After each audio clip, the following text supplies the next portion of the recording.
Hello, welcome to The Honest Wargamer. I'm your host, Rob, and I am excited to set up a bulwark here, build a defensive position, and explain to you everything that's happening in Cities of Sigmar in Age of Sigmar 4th edition. Now, this is pretty exciting, as this is one of the armies that I have recently started collecting. I love the narrative and the background for Cities of Sigmar, so I'm quite excited to see what these guys are going to look like. One of the things that I love most about Cities of Sigmar are all of the different city-states.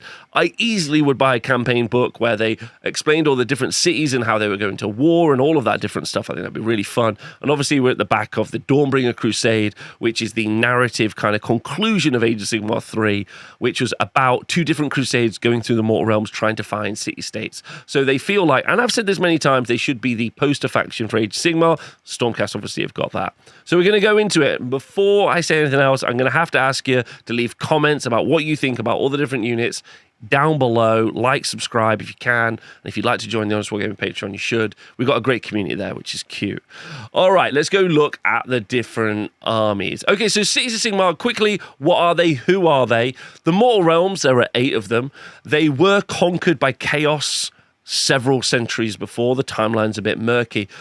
Before that, there were great empires all across the realms. When Chaos came, they destroyed everything, and then and then after the kind of like almost complete eradication of everyone in the realms, down comes Sigmar and his Stormcast, and then he starts to murder all of the Chaos, and they start developing city-states. So the Cities of Sigmar are the city-states, or the human, elf, and Dwarden populations, which are in allegiance to Sigmar. These are different to things like the Dark Oath or even the Reclaimed, who are the peoples who are still sometimes humans, sometimes elves, sometimes dwarfs, who are out there in the wild, sometimes still defending against Chaos all these years later. So these are very much Sigmarite cities versus these being like the wilder people of the realms. And I think that's really fun. That really leaves us some space for the humans and, your basic people in the realm still, which is really, really cool. The Reclaimed are really fun. There's some really good books on that, and I think it's got a lot. Anyway, so the main focus probably also of this article will be on the human part. The 3rd edition book was also heavily focused on the human part, although there was still elves and dwarfs in that, although they generally didn't tend to work together. Okay, sweet. That's where we're at. So there are humans, there are elves, there are magicians, there's a dude riding an ogre. That's what Cities of Sigmar are. But generally, you'll run either all elves or mostly humans. Okay. So battle traits. Battle traits are what you get if you run an entirely Cities of Sigmar army. These are like your special rules which are added onto your army. And then after that, there are battle formations. So for Cities of Sigmar, you get 4 different battle traits, and these take the shape of Officar orders. I'm saying that right. It's officer, but with an A. So I'm going to start saying Officar. So you get Officar orders, 4 different ones.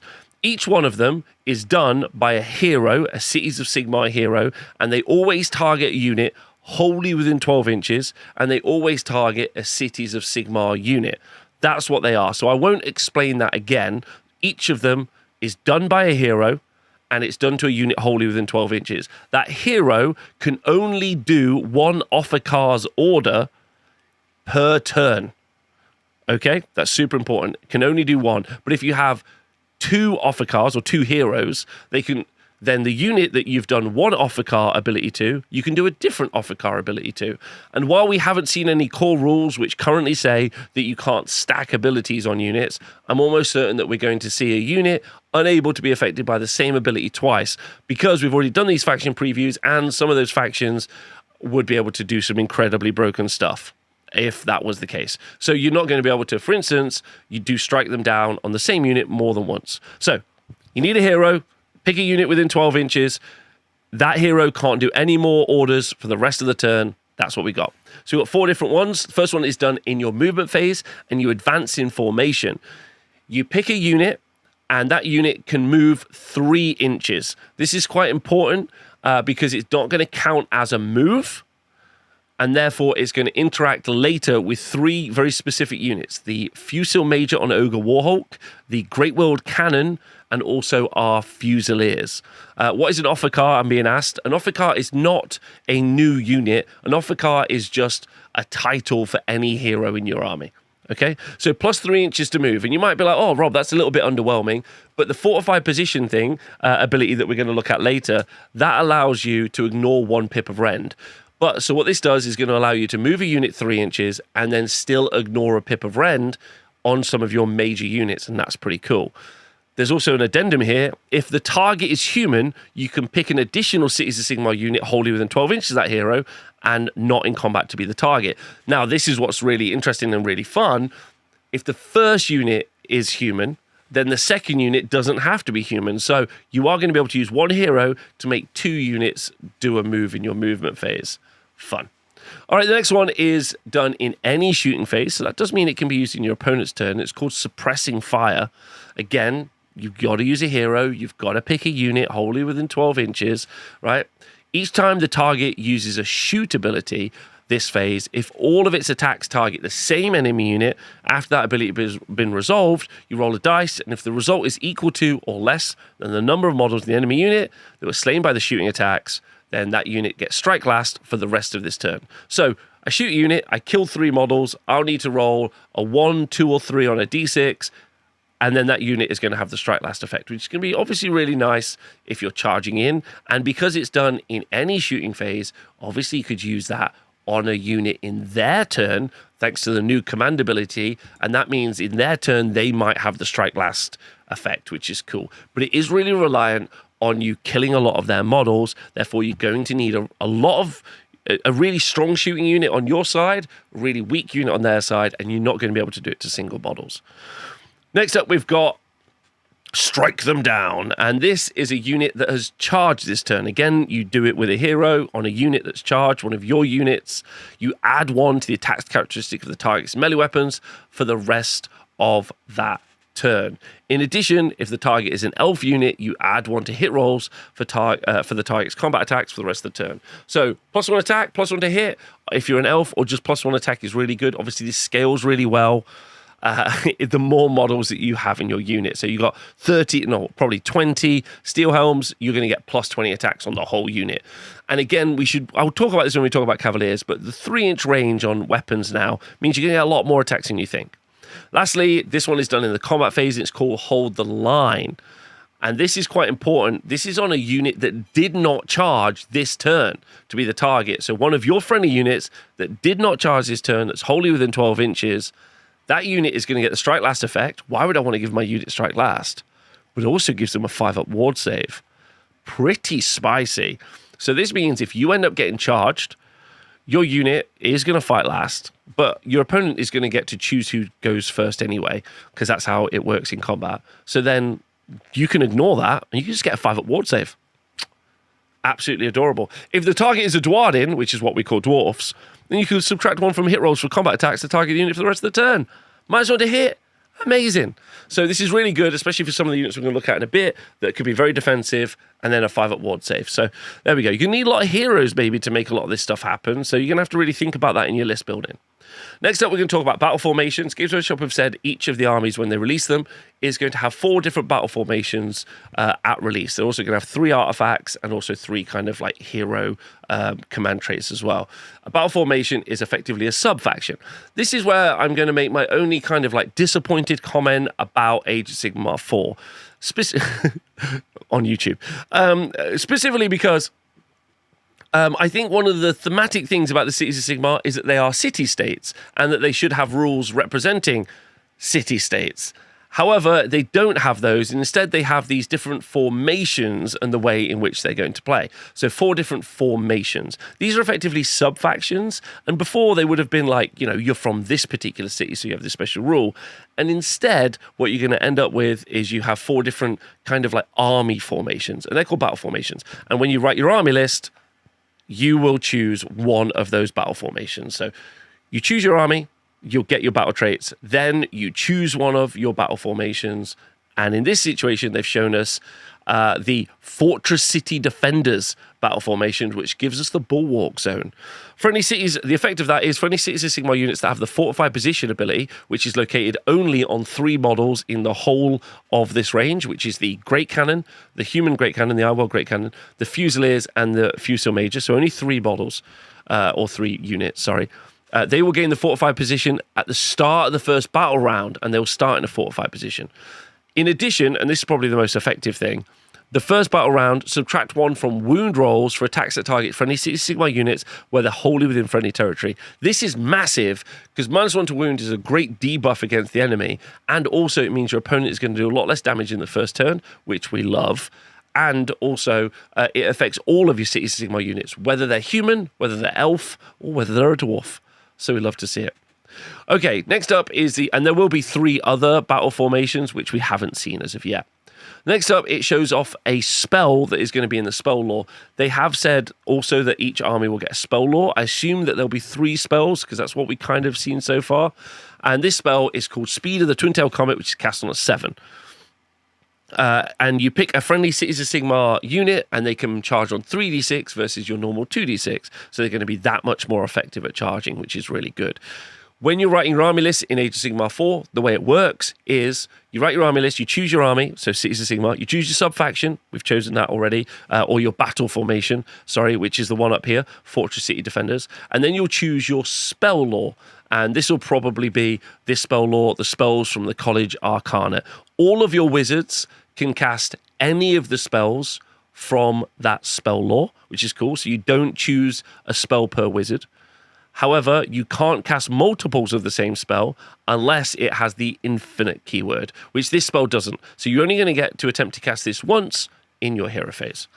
Okay, lovely. I think I've explained that well. Let me know if I have. I hope I have. Now we get the unit focus, and this is where it gets fun. My lady, the badass herself, Talia Vedra, Lioness of the Parch. She's kind of the faction leader. She's got 15 health with a 4-up armor save, and she's got an inbuilt 6-up ward save. She moves 12 inches, which is nice because she's on a big leopard lion eagle thing. The unlimited keyword. Thank you for spells. Okay. She's control 5, which is good. We love that. Control 5 for controlling an objective. She has a pretty good combat profile, to be honest. She's got 6 attacks with a weapon of Opus, which are 3s, 4s to wound, rend 1, damage 2. She has 3 attacks with the Inferdine's Leonine Jaws, which is 3 attacks, 3s, wounds on a 2, is rend 2, and is damage 3. And what's nice, if she's fighting against a monster, it's going to be rend 3, which buddies up really nicely with the Scorpion Stinger, which is 2 attacks, hits on a 4, which is a bit yikesy, but wounds on a 2 and is rend 3, damage D3 plus 3. Now that's pretty good, because that's potentially 6 damage from the Stinger and 9 damage from the Jaws. 15 damage, she could effectively, if she maxed out, kill herself in combat. I don't think that's too bad. So I think she's okay. Her survivability is maybe a little bit questionable with 15 health but a 4-up armor save, but not bad. She has a battle damage status, which when she's damaged, she only loses 1 of her Leonine Jaws attacks. Normally it's 3, goes down to 2. That's not bad at all. Then she has a passive, which is the effect is when this unit uses an Officar's order, those are the orders we talked about earlier, you can pick an additional friendly City Sigmar unit wholly within 12 inches of this unit to be the target of that ability. Love that. Okay, so that means she can pick 2 units to get +1 attack, 2 units, or maybe even 3 units to move 3 inches. So we love that, and that's quite good. And then she has a once per battle ability, which you can use across the army in any combat phase. It's called Lead from the Front. You declare if this unit is in combat, and you pick up to 3 friendly other Cities of Sigmar units wholly within 12 inches. You choose for each target, so each of the 3 units, you can return a number of slain models to that unit up to a combined health characteristic of up to 3. So you could return 3 Steel Helms to 3 different units, 3 Fusiliers to 3 different units. You could choose to have 3 Cavalier units and return 1 Cavalier to each of those 3 units. But that's only once per battle, so it's not going to be particularly game-changing or incredibly effective. Next up is the Paralyzing Venom ability, which is done once per turn for the army. And this is only done against an enemy monster that charged this turn and is in combat. So it requires you can't do this against them. it requires them to have charged you and to be in combat. And on a 3+, that unit is going to strike last. So that gives you some sort of defense against a big monster that's going to try and charge Talia and murder her. Next up, we're going to look at the Fusel Major with 8 health and a 3-up armor save. No ward save on this guy, but there is going to be a way to give him a ward save outside of orders, which we'll talk about in a bit. He's kind of a support piece for the army. While he's got an okay shooting attack, which is 24 inches, 3 attacks, 3s, 3s, rend 1, damage 2. He's also got critical auto wound, so any 6s to hit are going to automatically wound. He's also got the ability to have +1 rend, making it rend 2, if shooting against a hero. He's also on top of an ogre who's got an okay combat profile, but not really much to talk about, with 4 attacks, hitting on 4s, wound on 2s, rend 2, damage 2. But the key trick for this unit is the mark target's shooting ability.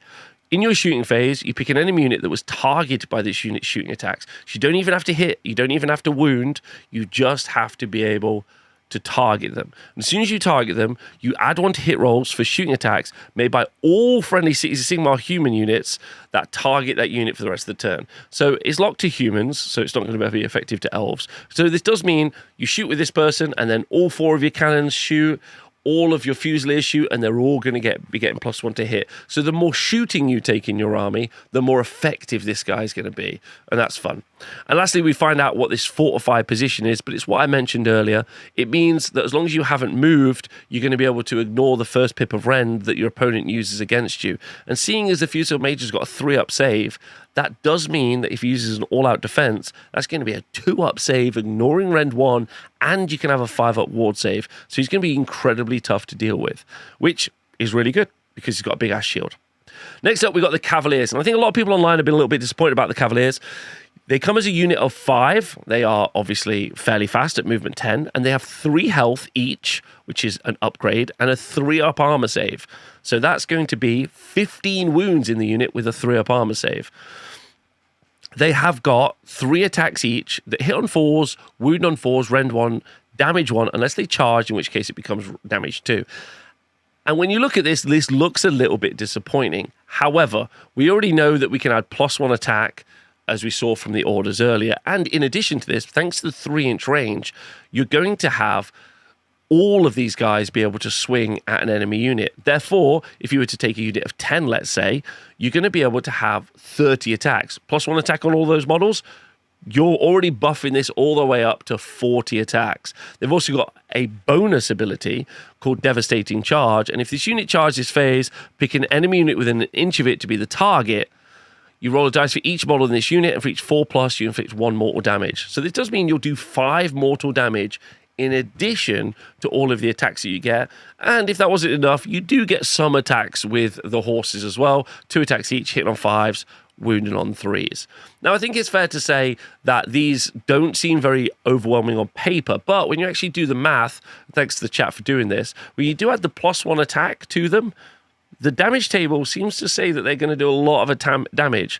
And as we already know that Talia can do an ability or an order twice, you can have 2 units of 10 Free Guild Cavaliers, one of them charging 3d6, each with an extra attack each, doing a ton of damage. I think that's pretty good. And lastly, if they do get charged, you can have +1 to save and a 5-up ward save on this unit on a unit of 10, which would be 30 wounds. It's a lot to get rid of, in my personal opinion. Next up, the lowly Free Guild Steel Helm, a unit of 10 with 1 health each and a 4-up armor save. They move 5 inches, and each one is worth 1 for control.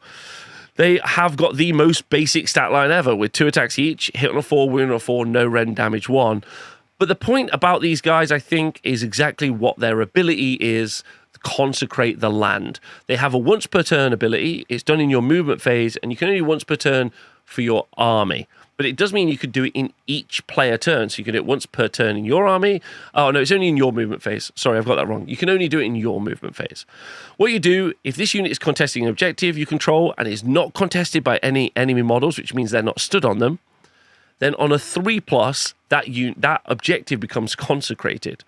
And as long as you have a unit where all of the models in the unit are also touching the objective, which is what we call contesting, then that unit is going to get a 5-up ward save. So not just the Steel Helms. So just to be clear, the Steel Helms move on to an objective, the opponent doesn't have any models on it, you do it in your turn, in your movement phase, roll dice, On a 3-up, that is contested. That steel helm unit can now move away, and as long as every model in another unit, so Talia Vedra, let's say she's just touching the objective, an ogre, or all of the steel helms, not steel helms, sorry, all of the cavaliers are on the objective, grabbing it, all of them are going to get a 5-up ward save, which is pretty nice. You're not going to be able to consecrate loads, but that consecration isn't going to go away until they get the objective off you.